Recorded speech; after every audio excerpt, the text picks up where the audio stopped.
Hello. So I've just come back from my June trip to St. Gallen, so I thought I'd give you a quick tour of the mess.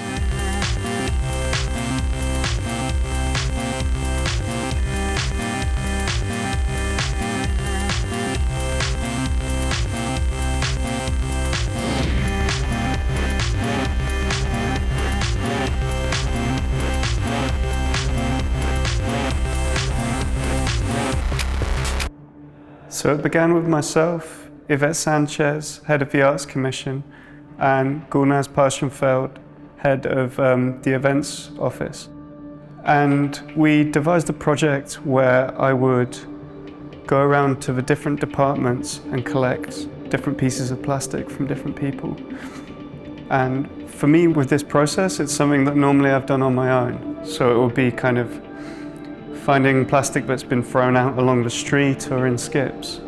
Whereas what made this project quite unique to me was that I would visit multiple times throughout the year, and every time I was collecting something, I was talking to someone and a different member of the university.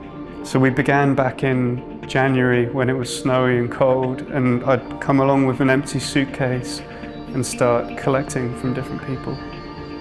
For me, this piece works as almost a survey, and in that sense, a material survey. It kind of gathers up all of these different parts of the university. A lot of these parts I realized, like keyboards or printer cartridges or even like electrical charging ports, are all used.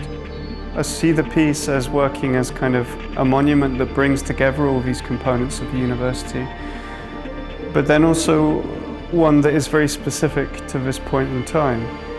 All of these pieces that I've collected weren't here 125 years ago when the university began, and a lot of them probably won't be in 5 years' time, so it feels really specific in that way. I'm interested in how this artwork as an independent piece of sculpture then will relate to the context around it, people recognizing things that they know, or then seeing things they don't know and then recognizing them in the university. But then also in time, what will happen when the context around it changes and the artwork will stand more as an archive or an artifact of a certain point in time. It's part of a body of work called the Clickers, which are pieces made using solely found plastic.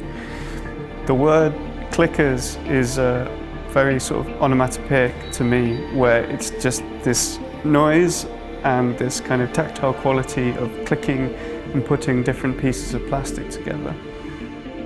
I thought of many different names for this body of work, but what I really wanted was something that was very broad and open, and therefore gave me as much breadth with the process as possible.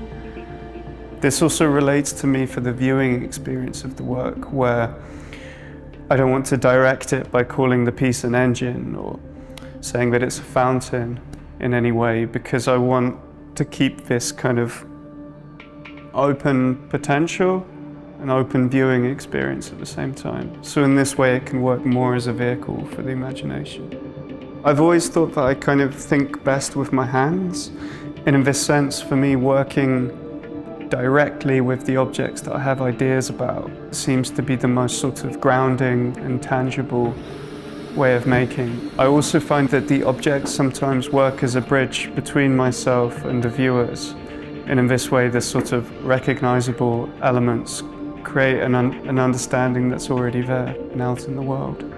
For me with this artwork, the whole process was about following this material, this plastic, through all of the different departments in the university. So naturally what is quite interesting here is that it goes through all these different hierarchies and positions of importance. But what I like here is that for myself as an outsider, I'm talking to everyone about the same thing every time. And also my interests and my values of what I'm looking for are different to this structure and this hierarchy. And in turn, by taking all these different pieces back to my studio that have different levels of importance in terms of purpose or personal significance to the person who gave the material to me. I try and actually forget about these things. I forget whether I've got the rector's bleeper or some like pet bottle caps that I've taken out of a bin. And it's more about rearranging this hierarchy in terms of what works for my own personal decision making and the qualities of the objects themselves. So I'm very interested in this sort of rearranging of hierarchy just simply through material and the materials that people work with day to day.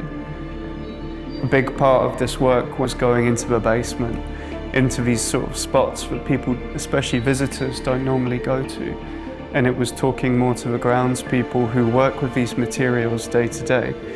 Materials like the fittings and lights or the charging ports for laptops that people don't normally recognize so much. And for me, I felt like what I do as a sculptor is closer to what the people who maintain the building do in that sense, because it's actually physically working with things. I think a lot about this as being something analog, and it almost as well in this way of capturing, in the way a photograph captures a moment, and this sort of does the same thing, but in a very,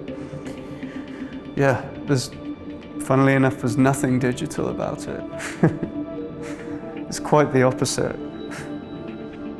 I think a lot about resourcefulness being a true form of creativity, and in this sense, for me, I work with what is around me, and naturally this then creates sort of a relationship between myself and the context, but then in turn contemporary issues with which people are dealing with.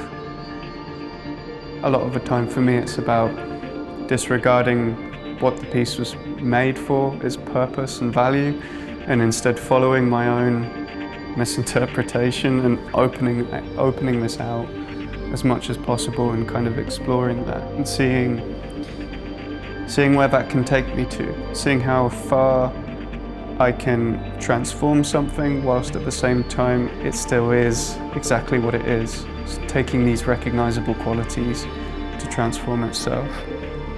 I like this idea with this body of work that someone might approach it from a distance and think that it's been 3D printed or made from scratch.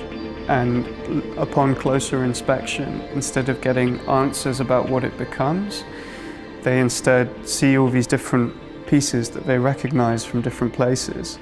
And in that sense, the core of meaning of the work sort of splinters into all these different contexts. In that sense, the piece works as a magnet. It draws all these things together and kind of sticks them.